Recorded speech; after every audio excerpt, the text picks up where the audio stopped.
Thank you for joining us tonight at Limelight at Electric Gardens in Tremont for the next episode of Founders Unfiltered. This is part of our Founders Unfiltered IRL summer series where we have gone outside of the friendly confines of my basement where I started doing these episodes. And we're in real life with real people, which is a lot more exciting, and there's more daylight in this room than I'm used to as well. So we're really happy to have you here. It's part of our summer series. It's happening June, July, and August, and there may be a special announcement coming about some additional things in an additional month that we'll be making here shortly. But as of right now, June, July, and August. So that means plan to join us again next month as well, and I'll have another promo for that one towards the end of the event tonight. I also want to give a special thanks before we get started to tonight's caterer, Pearl Flower Catering, and Chef Tawana Williams back there. It looks like most of you are enjoying it, and I will as soon as we're done. Make sure you tell her that because she does a lot of these events for us, and she is top notch. I want to thank you guys for joining us for Founders Unfiltered. We're going to get started here right away. With our featured guest in the conversation this month is DJ Eidson. Now, as co-founder and COO, DJ is responsible for business development, marketing, and creative direction of Limitless Minds. Limitless Minds offers experience-proven insight and training into what it takes to achieve big and go far through customized digital and live training. He has more than 18 years' experience as a regional and national award-winning sales leader in the pharmaceutical industry. Prior to Limitless Minds, he worked for such companies as Wyeth, Schering-Plough, Kawa, and Horizon Pharma, and that's where he developed his sales and leadership experience. He's going to tell us all about his story and a lot more, so please join me in welcoming DJ Eidson to Founders Unfiltered. Thank you. Thanks for the intro, too. I appreciate that, man. Well, I worked really hard on it, pulling it off of your LinkedIn, so I appreciate you thanking me for that. So let's get started right away, DJ. I'm, again, really happy to have you here. You were an attendee at this event last month, so yeah, sat right back there. I feel like I talked to you for probably more time than we get to have today, and I love your story and especially love what you and your co-founders are doing. Let's start there. Yeah.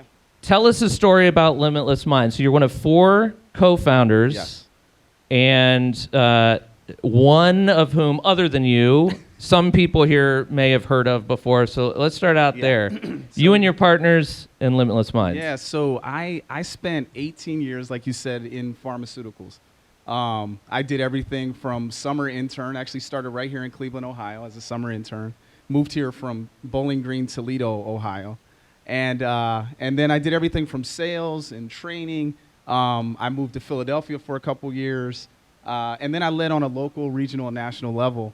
And what I realized really quickly through pharmaceutical sales is that you had to have a certain skill set to be good. So I had to know my product and the competition and my territory.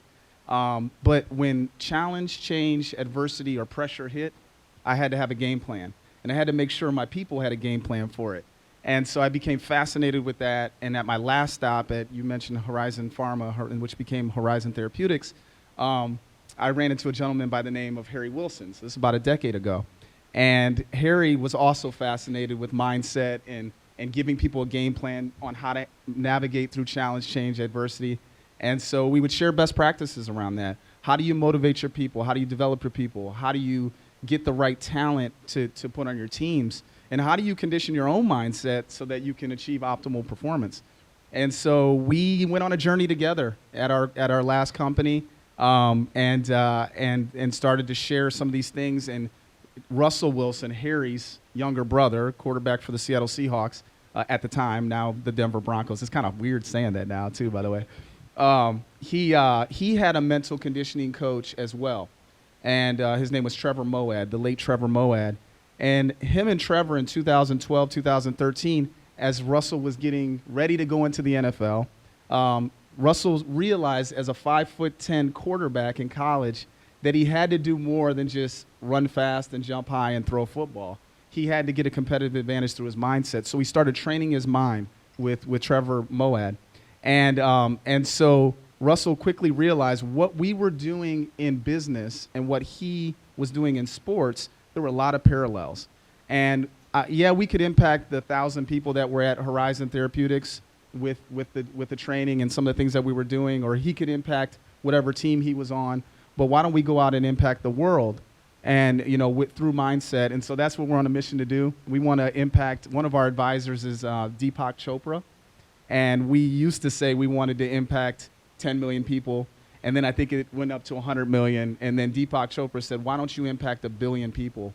And so that's what we're set out to do. So you notice those parallels between mindset and sports and business, especially when it comes to leadership, Yes. culture development, and you set out to reach 1 million, 1 billion. How do you find the business use case there, other than the assumption? And how are you guys going about finding product market fit for 1 billion people? Yeah. So the first place that we started, okay, and just to kind of give you, I want to kind of share Trevor Moad, one of our original co-founders. Trevor, in 2017, Trevor was named the world's best brain trainer by Sports Illustrated. And so Trevor grew up, actually, his father was Bob Moad, one of the original authors for Chicken Soup for the Soul.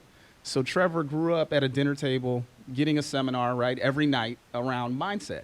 And so we thought when we were at Horizon, let's bring Trevor in.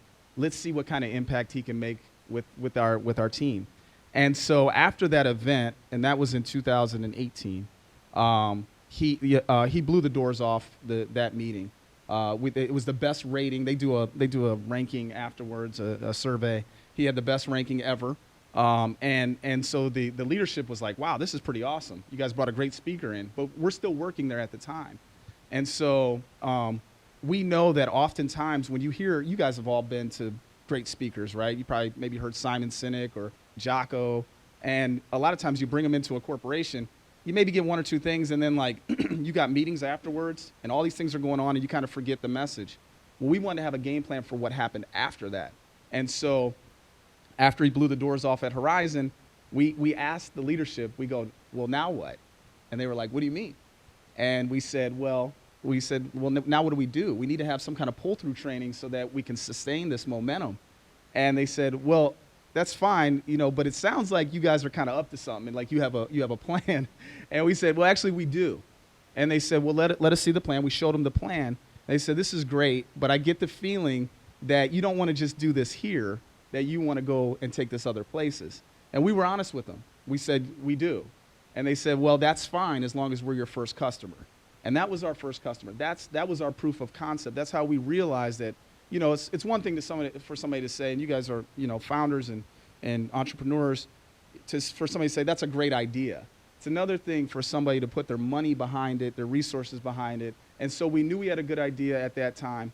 We then socialized. We went to, Seattle, and right after we presented at Horizon, and we met with a group of 15 CEOs in Seattle, and we wanted to see what their thoughts were. 2 of those CEOs said that they wanted to invest in our business that day.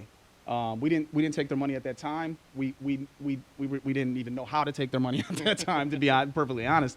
But that told us that we had a great business idea. We then socialized the idea. We went to Harvard, and we left that presentation. They gave us 3 of their second-year MBA students to help us develop our business plan, and then we launched. So we went into, you asked how, where we went and how we knew that this was a good idea. That was the first place, but then we went to companies like, that were in Russ's backyard, Amazon, Microsoft, and we had pretty good connections there, right? But we were able to show them the value in this. And then we went to the life science space, where we have customers like Johnson & Johnson and AstraZeneca. I was just checking my email. We signed the contract with AstraZeneca today, so that's a good Congratulations. Thank you. But we know that space, and we know the challenges that they face, the changes the pressures that they're up against. And so when you can match these concepts that we teach through the fundamentals of thinking to the actual challenges that they have, there's value in that. So you've mentioned the word mindset a couple times, and there are, I think, without providing context, there may be questions around that because is it positive mindset? Is it training like that? But Yeah. there's something different about limitless minds, and that's neutral mindset, which Yep. is all over the website and a lot of other It's places. everywhere, right? What is neutral mindset, and why is that important Yeah. to what you're doing? Yeah, so you guys, you probably have all heard of positive thinking, right? So I'll give you an example of positive thinking. When the pandemic hit in March 2020, you probably had leaders out there that were like, hey, we got this. Let's just continue to do business the way that we've always done it. This push forward. And they were trying to be positive, but it comes off as very disingenuous to the people that you're leading.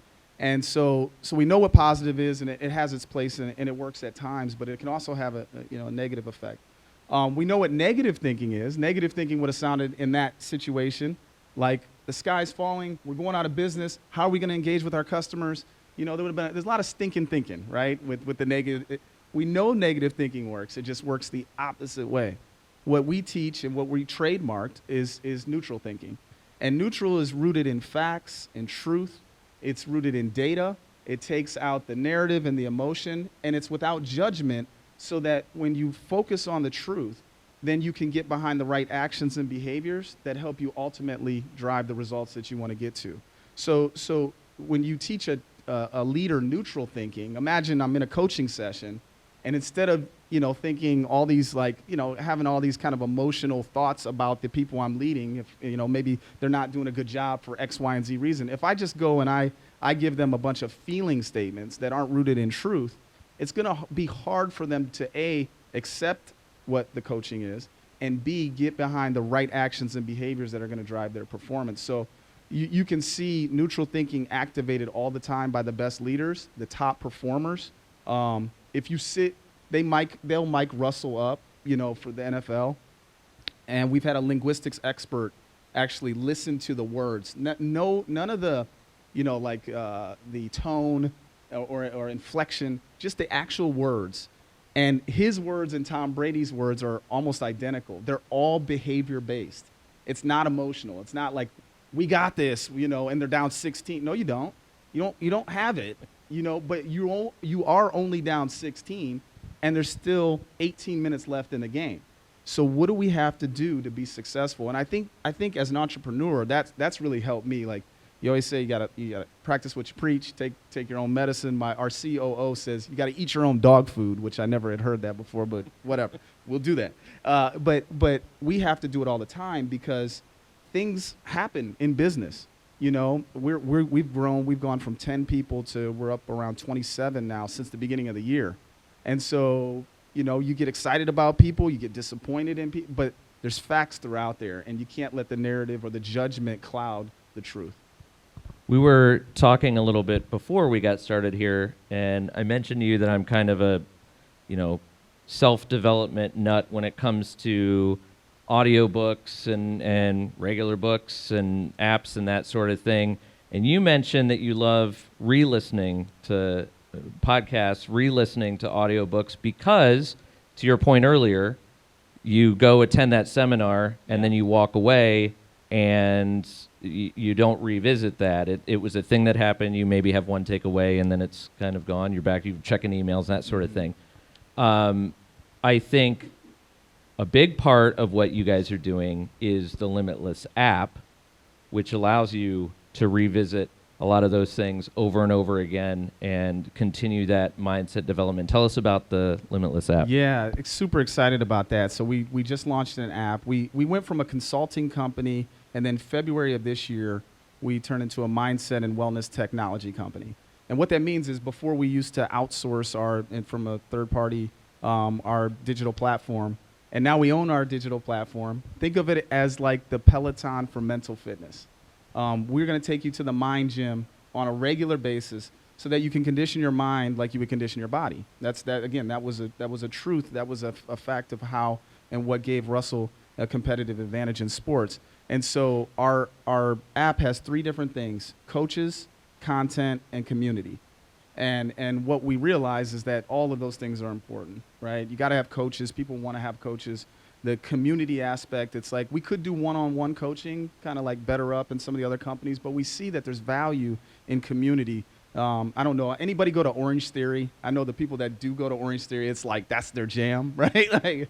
But it's the community that brings you back. Same thing with Peloton. It's the community that brings you back. It's the coach that brings you back. So we wanted to have those things. And then also content. How do I learn a concept and then utilize my coach to teach me how to activate it based on what's going on in the current environment? And that's why I like reading books. I'll read a book, and then read it 10 years later, because my life is much different than it was 10 years ago, right? We have 5 children, ages 4 to 14. And so, like, the way I utilize neutral thinking even today with, 3 middle schoolers and 1 going into high school versus the way I used it 5 years ago is different, And so I think we have to rethink. And I think I got the book, Think Again, at the Ohio X conference. And I don't know if any of you guys were at that conference or took time to read that book. But that's an amazing book by Adam Grant that forces you to say, okay, here's what you know from your experience, but here's what the environment looks like now. How are you going to utilize your knowledge based on the current environment? And it may not be the same way you did things 2 years ago or 10 years ago. And so I think we always have to constantly rethink and condition our mind like we would our body. So let's talk about the way things are and the way that you think. And you personally, I mean, Limitless Minds is all about training, conditioning habits and behaviors. How do you start your day? Yeah, so I typically start my day. The first thing is as a company, you are not allowed to post any kind of text or email before you post to Slack on our gratitude channel. And so we start every day out with gratitude, what we're thankful for. And as a team, it's really important because you start to learn about your teammates, birthdays, kids' birthdays, vacation, all the things that people are doing and what's important to them. So that has helped me not only realize what's important and what I'm grateful for in my life and set my heart a certain way before I go out and lead, but it also has showed me what's important on my team. So that's one thing I do. I also read. I read my own personal stuff in the morning. I read Our Daily Bread. It's something I've been reading since I was 14, and it gives me a message and then something to apply for the day. And it gets my mind right, again, because it's not all about business, right? Like you got to get your mind right and get focused so that you can be ready to lead and be ready for your business. So those are the first 2 things I do, and then typically I head to my local coffee shop, where some of my friends are here in the crowd, and that's where I get my day started actually with my work. But I eat breakfast too. Typically it's a protein shake, a yogurt, and a piece of fruit. Like, it's really boring, and it's usually on the go. But yeah, and the other thing I'll say is I also learned here recently that your night routine will impact your morning routine. And what I mean by that is I get up early, and usually my day starts around 5:30, and I was finding that I was staying up too late. I was watching, the kids are going to sleep later this summer, so I was watching Dateline NBC or whatever it is on the couch, and falling asleep on the couch, and it was hurting my shoulder, and I wasn't getting good sleep, and I'm waking up, and I go up to bed, and so really I'm getting 3 or 4 hours of sleep, and that really impacted my my level of focus in the morning, the ability to be able to get up and be active. And so how you finish your day often will predict how well you start your day. So you're telling me that the gummy bears I'm eating at 11:30 at night are affecting the grogginess that I have? It's not good. I said I'm obsessed with reading self-development stuff. I didn't say I implement any of it. But as you're working through developing these coaching plans and working on the culture and a lot of the marketing and stuff around Limitless Minds as well, I'm sure that you're kind of absorbing everything that Trevor was teaching and everything that you guys are pushing out there. What have you been able to implement in your life habitually that you think everybody else should replicate? Yeah, so I had the opportunity with Trevor to spend 5 years with him, in a very unique situation because I knew like after I saw him speak, and I've seen a lot of speakers, I'm like, this guy is the best in the world. Like, I know he got rated Sports Illustrated, but he was really, really good. And so any opportunity that I could go, because our first 3 years, we were doing, or 2 years, we were doing all live events. I was right next. I'm watching how he prepares. I'm watching how he delivers his message. I'm watching how he engages his audience. And so I learned a lot through that. One thing that stands out is actually when I got the opportunity to present, it was at Johnson & Johnson. And he went on, and Harry presented, and then I had my opportunity, and it went really well, right? So I'm walking off the stage, and there are a couple people that came up to me afterwards and shaking my hand and just being really friendly about it. And I could see him kind of looking over at me. Then he comes over, and he says, "Man, that was great. It was really good. You hit this point, you did that." He goes, "But you know what? Even the beast can get beastier." And I'm like, beastier? Like, I'm like, well, Trevor's thing was, he always said, you don't have to be sick to get better. And it was it's really what he's saying is growth mindset. Like, constantly get better. No matter how good you think you did or a moment, if you sit back and you don't strive to get better, you'll never do great things, or you'll never maximize your potential. And that's the way he talked to Russ. That's the way he talked to some of the Kirby Smart and Nick Saban and all these people they worked with in football and then also in business. And so that sticks with me. The other thing is that the last 2 years of his life, I actually moved out to LA for a month, and I would go out there and visit periodically because he was sick. And I didn't think he was going to pass away. He passed away in September last year. Unfortunately, with a battle of cancer. But I didn't know he was going to pass away, but I didn't know how long we had with him. So I'd go out there and fly and spend time with him. And what I saw from him is kind of what, like your question around his daily routine. The importance of his faith and his family and the people that were around him up-leveled those last 2 years. Whereas before, he's traveling around, he's going from here to there, he's running so fast that I think he lost perspective in some cases. So watching that and even how we were running, it was like, whoa, we got to slow down. So I have a really cool picture of him, and we're outside of church, and we go on walks every day. And he would walk to this Catholic church, and he would stop, and then like on the sidewalk, there were like these little plates with a Bible verse, and he would stop and he'd pray at each one. And then he'd walk and he'd pray at the next one. I got a picture of him doing that, and it's like one of my favorite memories with Trevor. I have to imagine that co-founding a company with the world's best brain trainer, and just from your stories, that's a special connection that would be, hard to duplicate anywhere else. And I'm sure that you and Harry and Russell all have that connection with him. How are you using the platform to kind of honor Trevor's legacy? Yeah, and so we do that every day. I will tell you one of the cool things about Club Limitless is every day we go live. It's called Limitless Live, and so we'll have a mental conditioning coach, and we'll have a guest. And like today, for instance, we had several of our customers and clients on the Limitless Live, and we went over how neutral thinking, because this question keeps coming up.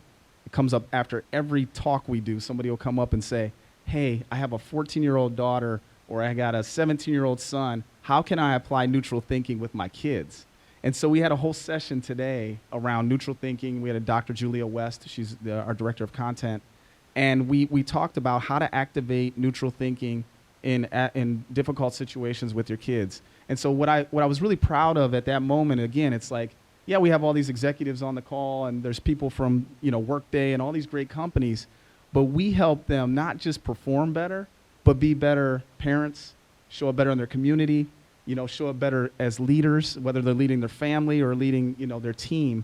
And so that's one of the things that, again, when you look at what Trevor taught and then what we learned through a very difficult time where a lot of companies probably would have folded up and just said, hey, listen, world's best brain trainers done. We were a consulting company at that time.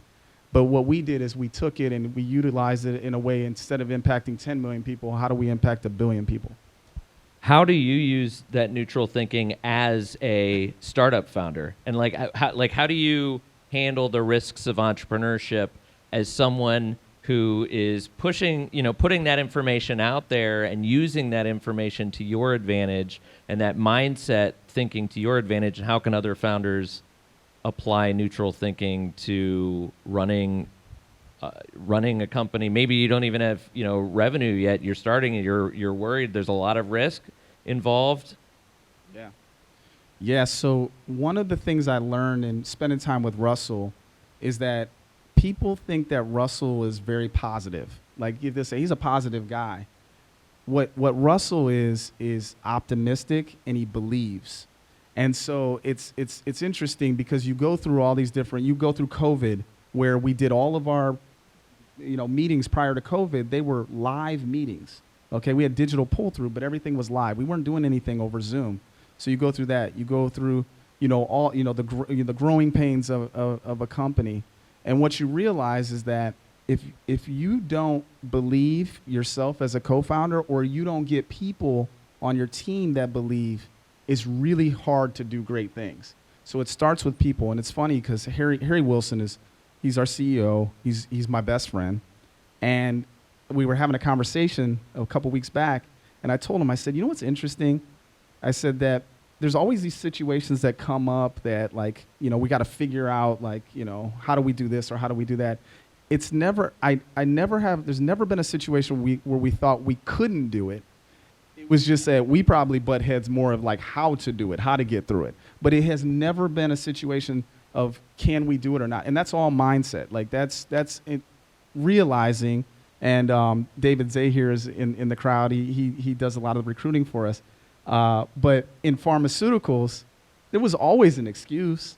It's like, well, no, you can't do it in Cleveland. We had Detroit. You can't do it in Detroit. Nobody ever sells those type of medications in Detroit.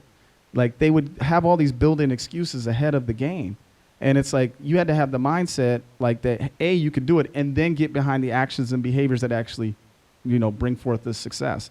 And so in that business, it was, okay, how many calls am I making a day? Who am I calling on? Do I know my product? Am I following up? Am I utilizing LinkedIn, which nobody was doing 10 years ago, to engage customers and get access? And so, as what I would say is that as a founder, as an entrepreneur, just don't be surprised when things go bad, right? Like, I mean, you guys are all probably like, duh. But a lot of people are. I mean, that they really act like, oh my gosh, I can't believe I'm having this problem. It's like, no, you're going to have that problem. And so then what are you going to do is the question. The other thing I would tell you is that neutral thinking, it does not, you still have to, you can still feel. So the reason why I bring that up is because when Trevor got diagnosed with cancer, and I remember getting that call from him, I wasn't like, hey, you know what? We'll just get chemotherapy. We'll just do I didn't go with all the behaviors that we were going to do. You got to let things sink in a little bit, and ask good questions if somebody's going through something on your team or they're dealing with a difficult situation. Not what are you providing, what questions are you asking? And then when it's time to provide, you're going to be able to provide much better solution rooted in facts. Again, if we're talking about neutral, that's going to help them get to the goal they want to get to. So those are things that I would share. How can a startup or a startup founder that's just about to begin operating or is just hiring, their first few full-time staffers, use that mindset to develop culture? Because neutral mindset throughout an organization and mindset training in general throughout an organization has a whole lot to do with the culture of that organization and can shape the culture of that organization. And not just in business, you hear a lot about locker room culture in sports as well. So how can you start, when you're starting on the ground floor, where do you start with using mindset to build the culture that's going to foster great growth? It's a great question. And I think what I've seen is that no great team is built without a strong foundation of trust. So in order to build trust, and then now you hear buzzwords like psychological safety and all these things, and then you get to performance, but like you have to build trust. And how do you build trust? Well, you get to know people. You know, I mentioned one thing about a gratitude channel, but there's also, you have to be, as a leader, super intentional, especially in the world that we're in, where everything is, you know, a lot of things are remote now. So how do you create that water cooler moment for the people that you're leading? And so some of the things that we do is, like, for instance, we have once a week, we have Limitless Connect.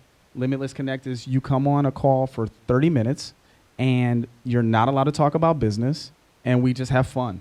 And it's on Thursday or Wednesday or Thursday, and then that's what we do. And then we once a month we have a happy hour. It's a virtual happy hour, and for an hour you go on there, you bring your favorite beverage, and you sit around and you talk, and you're not allowed to talk business. So I think that the intentionality of leadership to be able to start building trust, because like a lot of the things that the problems that we have right now, you know, is like it's not centered around product or can we, you know, are we going to be successful? It's really, it comes down to people. It's like, okay, this person is, you know, heard this about this person, and it's like, okay, like, you know, it's because they're not communicating.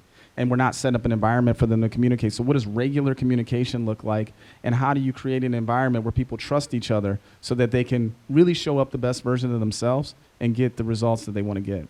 I'm going to keep hammering you with culture questions because you know a lot about it, and I know it's a passion all of good. yours I too. love it, so yeah. we've heard, you know, a lot has been, you know, made lately around toxic culture with respect to the Great Resignation and that sort of thing. And you can't really fix a culture unless you identify what's broken. So how can leaders identify when there is a problem? How do leaders know when there's a cultural flaw within their organization? Yeah, so I had an executive come to me one time. It was probably about a year ago, and it said, DJ, I'm really having a hard time balancing empathy with performance.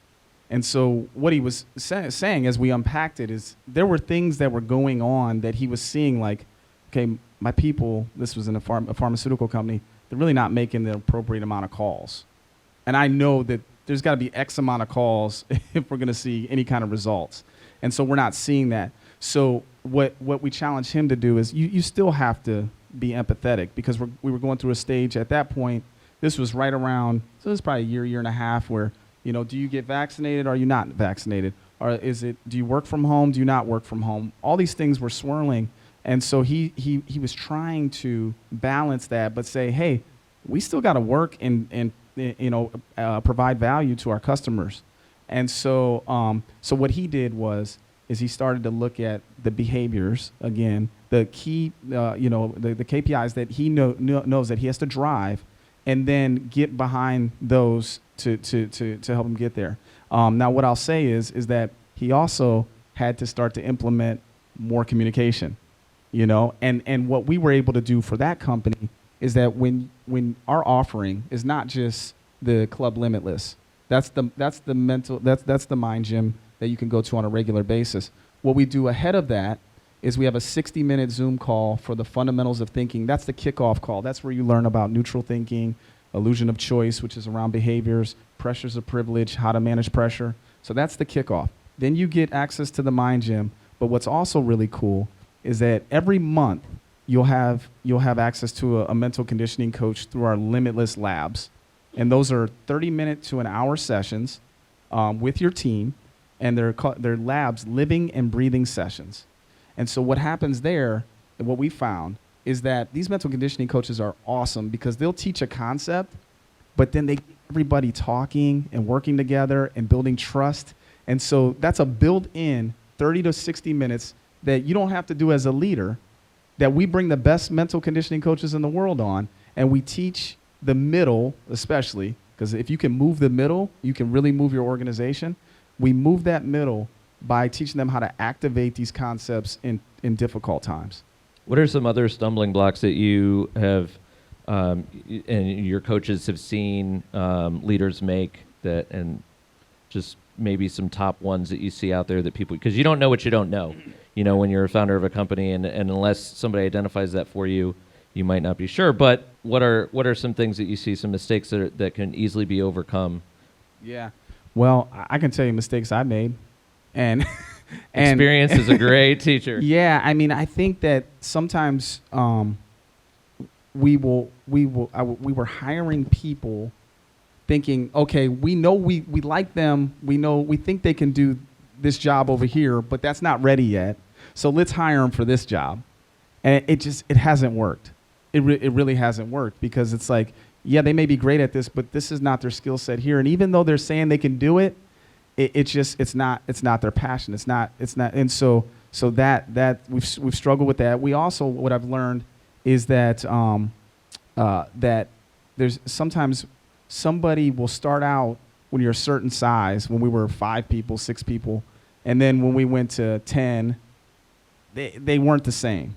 They didn't grow with the company, and so parting with them, learning to part with them quicker, or try to find, if there is a place for them and that matches up with their skill set, that's been something. But again, I think a lot of the challenges that have come about have been, how do you act very quickly when you have these people situations to develop them, help them get on the right seat in the bus, or really, help them seek excellence elsewhere sometimes even. And that's just like, how do you may have to do that. And that's a difficult decision, but it's usually better for both parties. And if you're decisive about it, that's helpful. I think that when somebody's brought to you that is like almost like a referral or friend, then sometimes that can cloud your judgment on things.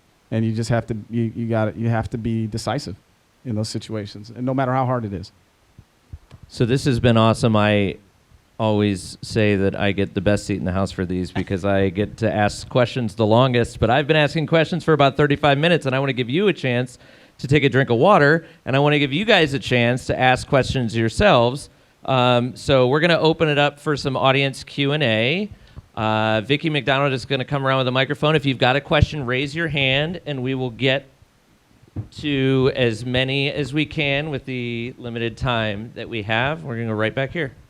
So one of the things that sounds like is very important to entrepreneurship is recognizing opportunity.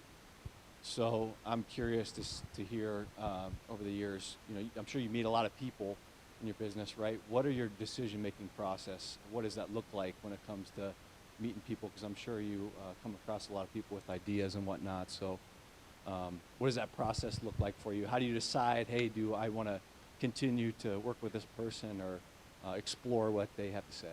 That's a great question. So I'll tell you what I did this morning. There was a company, they're in the life science space. They do basically, if I have a molecule, a drug, and I want to commercialize it, they'll do my training. They'll teach my reps how to they'll do all the stuff, skill set things. But what they don't have is mindset training. And so what I asked her was, what's your mission? And their mission was to be the #1 training company in life sciences, okay? And so then I look at our mission. Our mission is to impact 1 billion people through mindset. So if we can help them with their mission and then they can help us with ours, that warrants another conversation. Because again, I that's the only number as a naive entrepreneur that I wrote down on my whiteboard. And the number at that time was 1 million people. In 5 years, we wanted to get to 1 million people.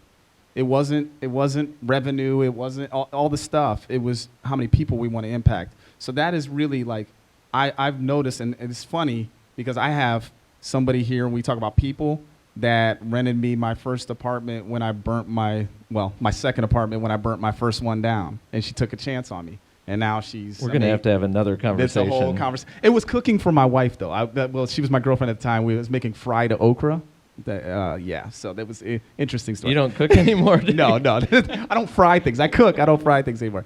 Anyways, I have people that hear from, some of the organizations that, I've been able to help with for non-for-profit. I got people here from the pharmacy, and I didn't know many of them were even going to be here. Right, but I got people from a coffee shop that I sat next to, but what's really cool is it's all about the people.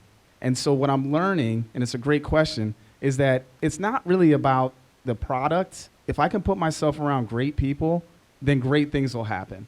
And if I look back in my life, I think that has been probably a secret sauce. And Russell is an amazing person. You watch him, again, I watch him prepare. So I'll give you a story. It was probably 4 years ago. He had a Sunday night football game, big deal. They were playing the Minnesota Vikings, and we got there on a Tuesday. So he's in his house, he's in his theater room, he's got the TV up there, he's watching plays. I'm watching his assistant type in notes. They're going back and forth. He's like, hey, that's Joe Smith. Joe Smith went to Minnesota. He leads with his left foot. He's in the coaching tree and he names the coach that he played for in Minnesota. He knew everything about the players, like every position. So I watched this for 20 minutes, and I say, Russ, I'm like, dude, do you do this for every game? He said, yeah, I do this for every game. He goes, but it's gotten easier. This was like his 7th year in the league or 6th, whatever it was. And he goes, it's gotten easier year after year. He goes, but I'm not doing this for me now. He goes, I put together, and he shows me the pamphlet that he puts together. I put this together for my teammates because I want them to be ready. And yeah, it helps me get ready, but I want to lead like that. And I'm like, that's pretty awesome. Because he doesn't have to do it. He had already had a Super Bowl at that time. You go upstairs and Sierra's upstairs. Like but his behaviors cannot change. And that's what I've seen being around really successful people is that as they have more success, their behaviors stay the same in terms of what it took to be great. So he has to eat right. He has to take care of his family. He has to study his craft. So I get back on the plane, and I'm thinking to myself, I'm like, am I preparing for anything in my life like he's preparing for this football game? And that's the type of self-reflection we had. And you know what? I stepped my game up. Because if you're going to be around greatness like that, you better show signs of greatness. So that was something that sticks out that I've seen Russell do. Great question. Really good. Hey. Hey, what's up? So when you found a company, it's one thing, and as you scale a company, it's a different thing, and you're in the stages of scaling. One contract signing can take a company to a different level. And one thing I'm curious about is as you are leading in your space or in your past experience, how do you slow down a company or slow down yourself? And I don't mean like the personal routines and habits. I mean structural, organizational things that you found to be helpful when growth is pressing in on all sides and it's good things, but you need to actually throttle it back. That is the right cultural, healthy thing to do, and to do it without frustrating people on your teams that are drivers, that are go-getters, that want to run through the next wall. Any experience or thoughts around slowing down or throttling back a company the right way? Great question, Jeff. And yes, our very first hire was our second. Because our first, we had so much business, we had to hire a client success manager to take care and handle that business. But we hired a COO because we had to have processes in place and not just go out and sell a bunch of stuff and get people excited about it. And so what I've realized, because like my mind is creative, I execute, but processes, I love them. I just don't get excited about let's build them.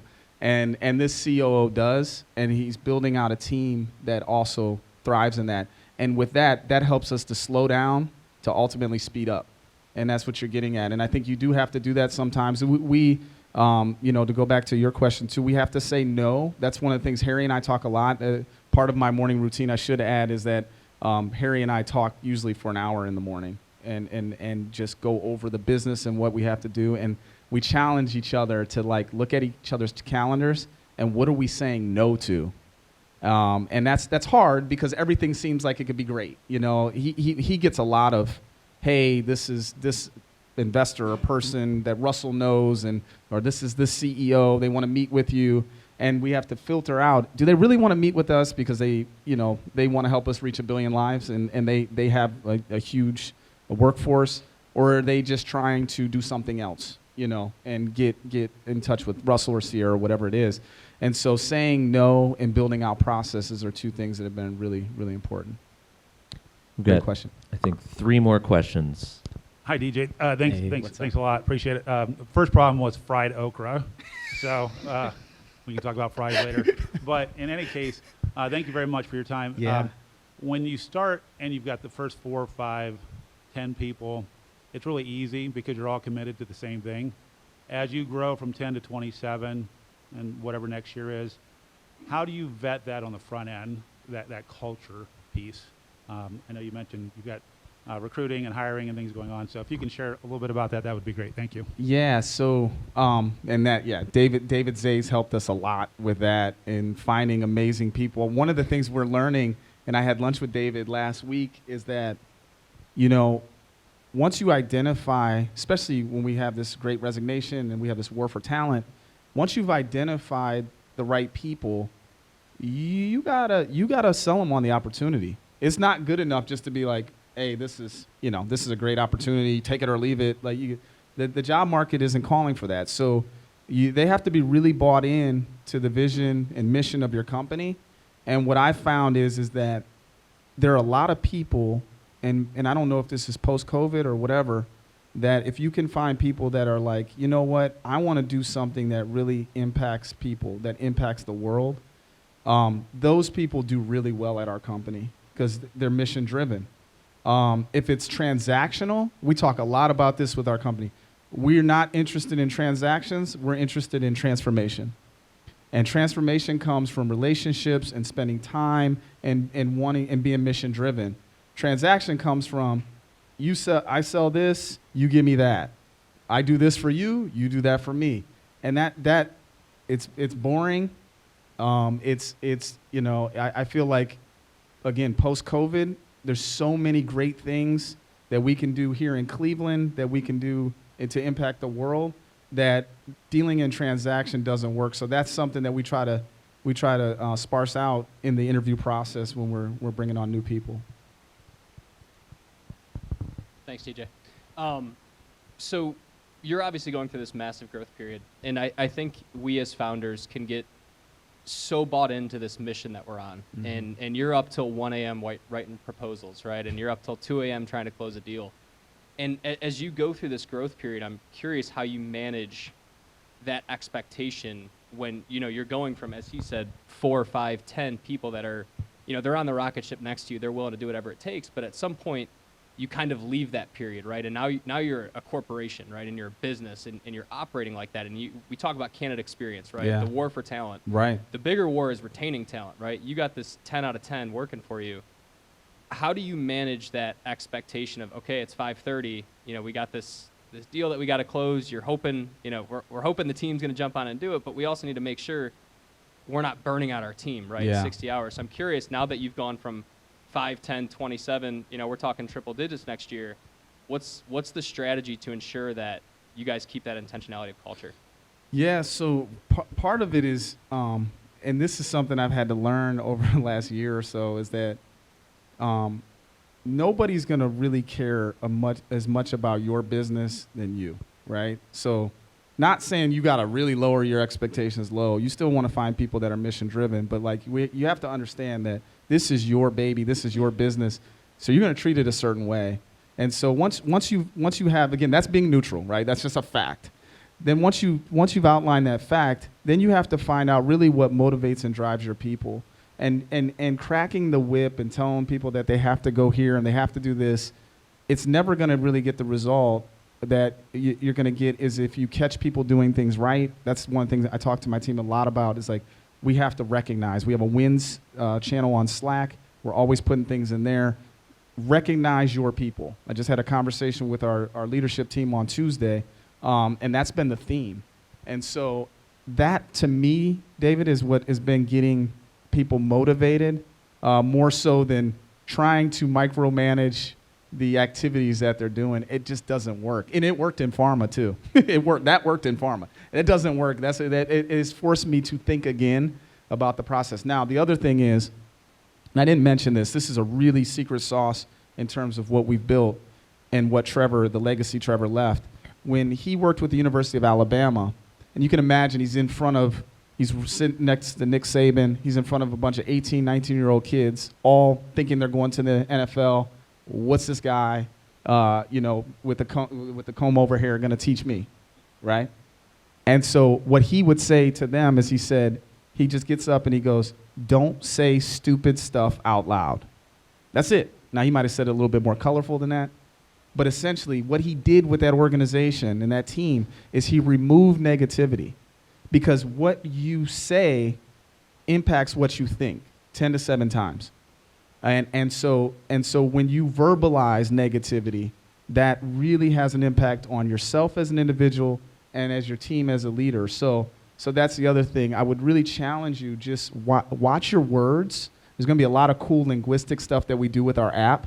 And as we, we're looking at people's words, what they type, their text, all the things, so that we can start to look and see, okay, is this person starting to go down a negativity rabbit hole? And then how can we provide them with a coach or content to help them get back on the right track? So non-negativity is so important when you're building an organization or a team. One more. Hello, DJ. This has been good to see you. This has been really awesome.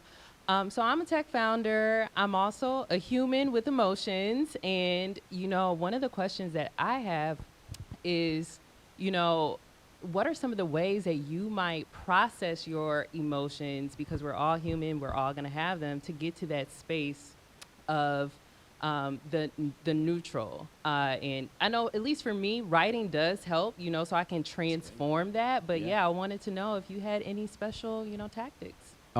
Everybody has a mind. Every mind needs a coach. So I have a coach, and that coach helps me look at the facts of the situation objectively and say, DJ, you might not be looking at that right, or you may be looking at this right. I think it's really important. I think before I had an official coach, I would lean in on people that I trusted and valued their advice. I mean, how cool is it when somebody goes to you and says, hey, I need your advice on something? Like, that makes you feel a certain way. And so I try to do that as much as possible. My mom, who's actually in town, and when I leave here, my daughter has a play that she's in, and my mom's here. I always say my mom was my first mental conditioning coach. And she, what she did is she sent me to 13 different schools, okay, for all different reasons. And what I realized, when she would send me to a new school, she would always say, hey, DJ, guess what? You get to go to a new school. You get to play on a new basketball team. You get to meet new friends. And so a change actually became an opportunity in my mind, in my brain. She was conditioning me for the future. And those things that she taught me back then is what has helped me navigate through the world. I mean, things come up all the time, right? My office is in Fairview Park. There's a group called Colors that's at the end. They had a brick thrown through their window. When I come back from vacation, I go to my office and there's a brick thrown through the window. So it makes you feel a certain way when you're going to work. I'm a human, right? But I still got to show up. My people need me. My family needs me. Now that doesn't mean that didn't happen. We accept it. We figure out how to get through that. But that was something that, by my mom being my mental conditioning coach, it really helped me. The last thing I'll say, and you didn't ask this question, but a lot of people ask it, is like, how does this apply to like my kids? And we usually get that when after we do a talk, somebody will pull us aside. And the one thing I'll say is that as far as kids are concerned, is that we live in an environment, our kids are doing pretty well, probably. Everybody sitting in this room, I call them 70-degree kids. And what 70-degree kids means is that they want to be comfortable. They don't want things to go to 67 or 65 degrees. They don't want it to go up to 85 degrees. And so if you can teach your kids how to get out of their comfort zone, that's where the growth happens. And I find that's with my team too. Like, if I stretch them and just stretch them a little bit outside of 70 degrees, then that's where the growth happens. And so sometimes that's letting people fail, right? And watching my kids stumble and fall and not being like there to try to like catch them. Same with the team. Sometimes your team's got to fail, and and learn from those failures and use them as lessons. So that's something else that's, some of the concepts around, that we teach. Thank you for that. Thank you guys for excellent questions. I do, DJ, owe you an apology that I didn't include your cooking prowess or your early educational credentials in your bio. Thank God for Christy Hogue, now Klein, because nobody would rent to me. It was crazy. It was in Parma Heights, and then I moved. Anyways, nobody in Parma would rent to me. I go to Strongsville. She rents to me. The rest is history. I got my wife she's friends with my wife, but yeah. So thank her for that. Well, I have a lot more questions for you. I think I certainly have a whole bunch of questions around what you said is coming up on the app and what you're adding around that, especially with linguistics. I could ask you tons of questions about intent and receiving intent when you're listening to somebody and that sort of thing, but I'm not allowed to do any of that because I'm only allowed to ask you a few more questions. That's all right. So we should do this Call me. again. This has been fantastic. What we are going to do again is Founders Unfiltered IRL in this exact room next month on August 18th. We're going to have Beth Potratz from Drive My Way. We've got registration up on the JumpStart website right now for that, so if you're interested in joining us, which I encourage you to do so, please do that. We'll be here again. But before we go, my favorite part, these are the questions that I've been looking forward to, are Fast Five. So this is how it works, DJ. We've actually got 6 questions. You have to answer 5 of them. That's the rule. If you do answer all 6, you win a special prize. Oh, wow. I have developed a motivational tool of my own for you. It's not an app, but you can have this if you answer all 6 questions. Are you ready? Yes. All right. So, what would be the title of your autobiography? Do simple better. I love it. If you had to get paid in something other than money, what would it be? Bitcoin, because I know nothing about it. I'll take it. All right, so 4 founders of your company, one of them the best brain trainer in the world, one a Super Bowl winning quarterback, 2 very successful leaders in pharmaceutical sales and in sales in general. What are you not good at? A lot. Cooking, he answered already, so it's got to be something other. I never played baseball or like pickleball. I want to play pickleball. I'm not good at that. I'm not good at singing. Not a great singer. Prove I it. like.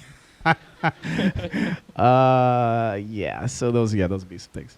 All right. So your co-founder Russell now plays for the Denver Broncos. You live in Cleveland. In the 80s, there was a pretty good rivalry with the 2 teams. Both of those teams anticipated to be very good again. Browns, Broncos in the AFC Championship. Who are you rooting for? The Broncos. Sorry. You guys can gang up on him afterwards. It's honest. You put a big focus on people, and you talk to a lot of people and value people. What's the most unexpected, or who's the most unexpected person to give you great advice? What was that advice? I think I shared it. Was Deepak Chopra when we were aiming too small. And our tagline is think big, go far.